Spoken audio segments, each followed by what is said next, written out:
ஓபேதேதோம். ஓபேதேதோம் என்றால் தேவனுடைய ஊழியக்காரன், தேவனுக்கு பணிவிடை செய்கிறவன், கர்த்தரை ஆராதிக்கிறவன் என்று அர்த்தம்.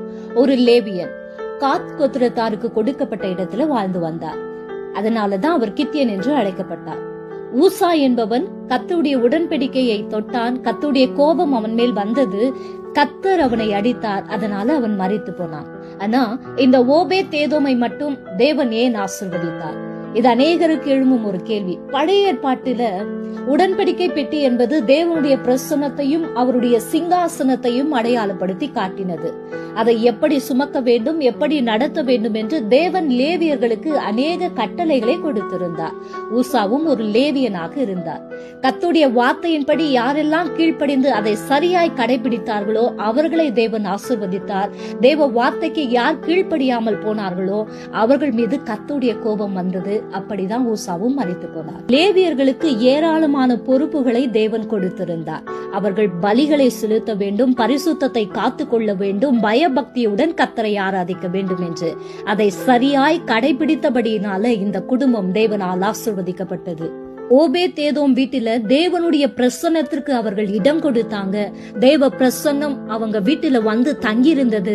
கர்த்தர் ஓபேதேதோமையும் அவன் வீட்டார் அனைவரையும் ஆசீர்வதித்தார். மிகப்பெரிய ஒரு டர்னிங் பாயிண்ட் அவங்க வாழ்க்கையில நடந்தது. 3 மாதங்கள் மட்டுமே உடன்படிக்கை பெட்டியை வைத்திருந்த ஓபேதேதோமின் குடும்பம் தலைமுறை தலைமுறையாய் கர்த்தரால் ஆசீர்வதிக்கப்பட்டது. காரணம் என்ன? அவர்களின் அர்ப்பணிப்பு.